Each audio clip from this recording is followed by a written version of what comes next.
All right. So today we are going to be Yeah. taking a deep dive into the world of Neville Goddard. Right.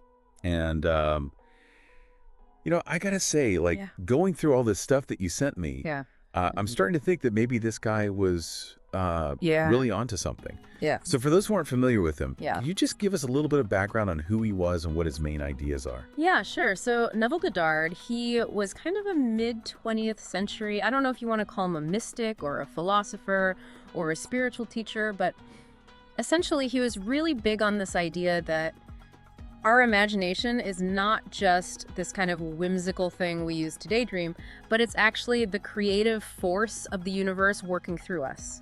Okay. And what that basically means is like, if we can imagine something, Okay. we can create it in our reality. So he was basically saying that we manifest our reality through our imagination. That's the gist of it. Yeah. Okay, so it's not just about like No. sitting around and wishing for things. No, not at all. It's a much more active process than that. Goddard was really big on this idea that everything we experience in our lives is a reflection of our inner world.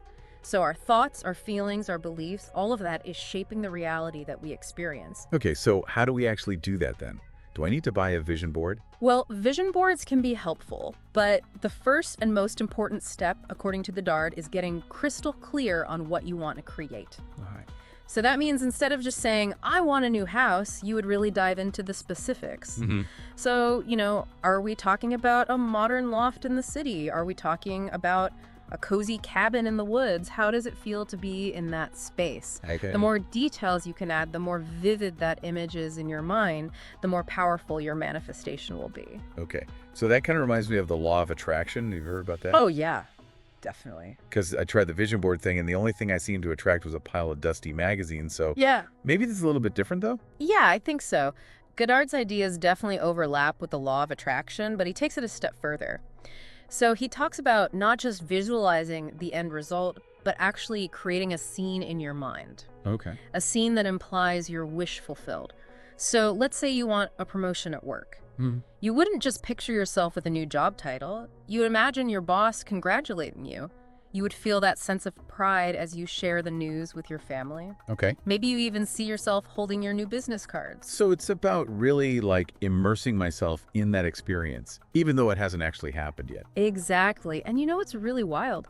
Goddard argued that our subconscious mind doesn't actually know the difference between what's real and what we vividly imagine. Wait, so you're saying that if I imagine something strongly enough, my brain will think it's already happened? It's not quite as simple as that, but essentially the idea is that the more we expose ourselves to this vivid, emotionally charged scene in our minds, Okay. the more it starts to shift our subconscious beliefs and expectations. Okay, now this is where I start to get a little bit skeptical, Right. because it almost sounds like we're talking about self-hypnosis here. Well, Goddard did talk about the importance of entering a relaxed state, almost like the state right before you fall asleep. He called it the state akin to sleep. And he believed that in this state, where our conscious mind is a little bit less active, that's when our subconscious is the most receptive to these suggestions that we're planting. Oh, okay, so it's like I'm sneaking in my dream reality when my inner critic is off duty. Yeah, you could say that. But it's not just about passively wishing for things, even in this relaxed state. Goddard was very clear that you have to actively cultivate the feeling of the wish fulfilled. Okay. So you're not just picturing it, you're feeling the joy, the gratitude, the satisfaction as if it's already happened. Okay, so I'm picturing the scenario. I'm feeling all the good vibes. Then what? Do I just set it and forget it? It's a slow cooker manifestation. Well, not exactly. One of the things that Goddard really emphasized was this idea of living in the wish fulfilled. And that's what we'll talk about next time. Okay, so living in the wish fulfilled. Yes. What does that even mean?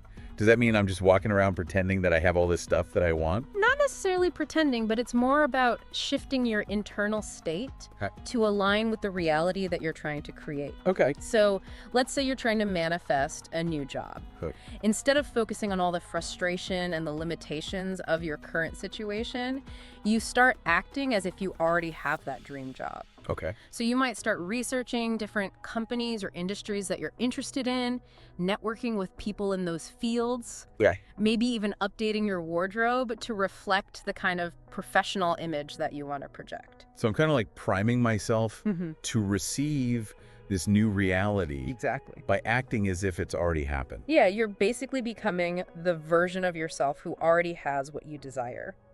Okay. This is all pretty mind-bending stuff. Yeah, it is. It's definitely a shift in perspective. So I have my clear vision, I'm feeling the emotions, I'm living as if it's already happening. What else? Well, there's another really important element, and that's gratitude. Okay. Goddard was all about expressing gratitude as if your desire has already manifested even before you see it in the physical world. So I'm basically sending a cosmic thank you note, That's a great way to put it. even before the package arrives. Yeah, because gratitude is such a powerful emotion. And when we cultivate that feeling of gratitude, it really helps to align our energy with what we want to attract.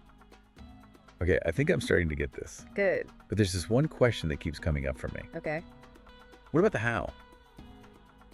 Like, do I have to figure out every single step of how my desire is going to manifest? That's actually one of the coolest parts of Goddard's teachings. Okay. He said that we don't need to worry about the how. Our job is to define the desire, to feel it as real, and then to trust that the universe will orchestrate the means. So it's about letting go of control Exactly. and trusting that things are going to work out, even if I can't see the whole path yet. Exactly, because we don't always have to have all the answers. Yeah. Sometimes the most amazing things happen when we surrender to the unknown. You know what that reminds me of? Actually, I had this experience Oh, tell me about it. a while back where I really wanted to go to this conference. It was out of state, and it was on this like very niche topic that I was really interested in. Okay. But it was super expensive, and I just couldn't justify the cost at the time. Yeah, And then I remember what we were talking about today with Goddard and all that. right. And I thought, why not give it a shot, right? Yeah. So I started picturing myself at the conference, like taking notes during the sessions, chatting with other people who were into the same stuff. Yeah.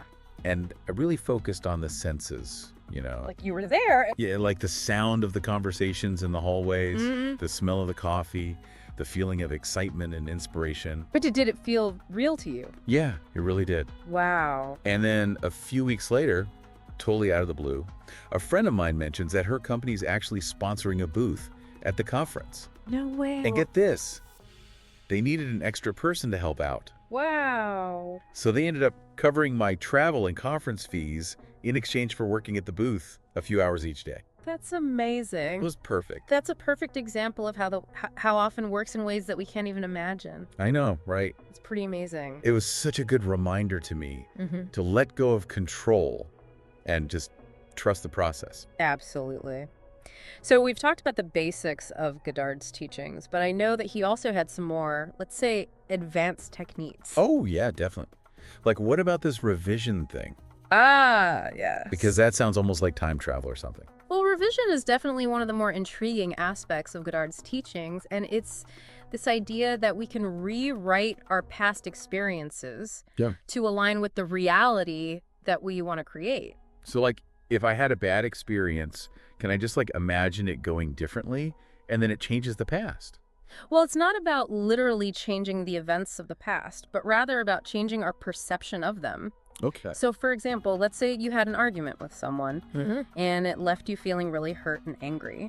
Instead of dwelling on those negative feelings, you could use revision to imagine that interaction going differently. Okay. Maybe you picture yourself responding with more calmness and understanding, and the conversation leads to a more peaceful resolution. So I'm basically creating a new and improved version of that memory. Exactly. And by replaying that revised version in your mind, you're not only shifting your emotional state in the present, Okay. but you're also subtly influencing your future interactions with that person. So by changing how I feel about the past, I can actually impact my present and my future. That's the idea. Wow. This is pretty powerful stuff. It is. It's like having a cosmic delete button Right. for all those things that we wish hadn't happened. So I can rewrite my past. I can live in the wish fulfilled. Yeah. Any other mind-blowing techniques that I should know about? Well, we already touched upon this, but Goddard also talked about the importance of detaching from the how. Okay. You know, it's so easy to get caught up in trying to control every little detail. Yeah, like I'm micromanaging the universe. Exactly. But the truth is, the universe has its own intelligence and will often work things out in a way that's for our highest good, even if we can't see it at the time. Easier said than done, right? Oh, yeah, definitely. I can be a bit of a control freak sometimes. We all can. Oh. But the more we practice surrendering to the process and trusting the universe, the easier it becomes. Speaking of the universe working in mysterious ways, you mentioned some specific areas like relationships, health, success. How does all this stuff apply to those different parts of life? Well, let's take relationships, for example. Goddard believed that the key to manifesting a loving partner is to imagine that relationship as if it already exists. Okay. So you would feel the presence of that person, see yourself doing activities together, and cultivate those feelings of love, connection, and companionship. So if someone is looking for love, they would basically imagine going on dates, having deep conversations, sharing those intimate moments, even though they haven't met this person in real life yet. Precisely. And by shifting your internal state to match the reality of being in that loving relationship, you're sending out a very powerful signal to the universe. Okay, that makes sense. What about health? How would someone use Goddard's techniques to, manifest better health? Goddard was very adamant that the body responds to the mind. He encouraged visualizing yourself in perfect health, feeling the vitality and ease in your body, and doing the things that you would do if you were already healthy. So even if someone is currently dealing with health challenges, they would focus on that feeling of already being healthy rather than dwelling on their symptoms. Exactly. It's about shifting your focus from illness to wellness and trusting in your body's innate ability to heal. Okay, and what about success? How would someone apply all this to their career or their creative endeavors? The same principles apply. It's about defining your vision of success clearly, feeling the emotions that you would feel if you had already achieved your goals, and then immersing yourself in that reality as if it's already happening. So if someone dreams of starting their own business, they would imagine running that business, interacting with clients, feeling that satisfaction of doing their own thing, even though they might still be working their 9-to-5 job. Exactly. You're creating that inner reality of success, and that paves the way for it to manifest in the outer world. I'm seeing how all these pieces fit together. Yeah. It's not just about wishing for things. Right. It's about aligning my whole being, my thoughts, my feelings, my actions Yeah. with the reality that I want to experience. Exactly. And, it can all feel a bit overwhelming at first. Yeah, definitely. But the most important thing is to just start. Okay. Choose one area of your life where you'd like to see a change, one desire that feels really important to you, and start applying these principles consistently. So it's like building any new habit. Really start small and then build from there. Exactly. And the journey is just as important as the destination. So try to enjoy the process, embrace the ups and downs. That's a really good point, because I feel like we live in a culture that's so obsessed with instant gratification, Totally. but real lasting change takes time and effort. Absolutely. And, it's not just about manifesting specific things, but it's also about cultivating this whole new way of being in the world, living from a place of empowered creation. I love that. So it's about recognizing that we have this power within us. Yeah. And it's just a matter of tapping into it. Yeah, that's what Goddard believed, that we all have this incredible power, and it's just a matter of awakening to it. Okay, so we've talked about the power of imagination. Specific techniques like revision and detaching from the how, and how to apply these ideas to different areas of our lives. Yes. Is there anything else we need to know? Well, there's one more really crucial element of Neville Goddard's teachings that we need to talk about, and that is the power of persistence. Ooh, a cliffhanger. Yes. And we'll be right back after the break to dive into that. All right, so you were saying something about the power of persistence. Oh, yeah. That's where the rubber meets the road, really. Okay. Because, we can't just visualize our dream life once and then expect it to magically appear overnight, right? Yeah, so no imagination fairy dust. Not quite. It's like anything else in life that's worthwhile. It takes effort, it takes consistency, and that's where persistence comes in. Okay, so when we're talking about persistence, Yeah. I'm guessing it's not just about, being stubborn. No, it's more about consistently returning to that vivid mental scene of our wish fulfilled day after day. Okay. It's about not getting discouraged when things don't change immediately. Right. And trusting that the process is working, even if we can't see it yet. Okay, so even when those doubts start creeping in, Yeah, I just got to keep going. exactly. Remember that seed analogy we talked about earlier? We don't plant a seed and then dig it up every day to see if it's growing. Yeah. We trust that with time and the right conditions, it will sprout and it will flourish. Okay. And manifestation works in a similar way. Yeah. We need to nurture our vision with emotion, with belief, with trust, and allow it to unfold in its own time. Okay, that makes sense. Yeah. But what about those times when I hit a roadblock? Yeah. What if something happens that totally contradicts the reality that I'm trying to create? Well, those challenges are a part of life. They're going to come up, but they don't necessarily mean that you're doing anything wrong. Goddard actually believed that these setbacks can be part of the process, often leading us to a deeper understanding of ourselves and our desires.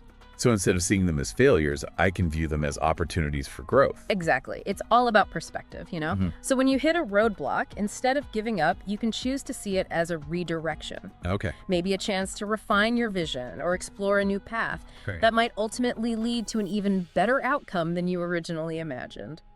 Yeah. It's like when your GPS reroutes you because of traffic, sometimes you end up discovering a cool shortcut. Right. Or a scenic route you never knew existed. Exactly. The universe often has a bigger plan for us than we can initially conceive. Yeah. And our job is to trust the journey, even when it takes those unexpected turns. So persistence is about consistency, trusting the process, viewing challenges as opportunities. How do I know if I'm on the right track? Yeah. Like, are there any signs I should be looking out for? Well, that's where intuition comes in. Goddard was a big believer in paying attention to those subtle nudges, those synchronicities that seem to align with our desires. You mean like, I'm thinking about a friend I haven't seen in years, and then they suddenly call. Yeah. Or maybe you stumble upon a book or an article that offers the exact piece of information you've been searching for. Okay. Maybe it's even a dream that gives you a clue.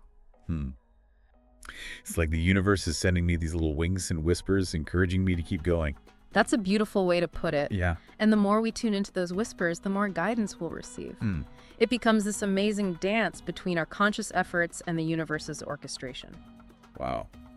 This has been really eye-opening. Good. I'm glad. I feel like I'm seeing the world in a whole new way. Yeah. That's what Goddard's teachings are all about, So, if I had to sum up his teachings in like one sentence, what would it be? I would say that we are not merely passive observers in our lives, but active creators.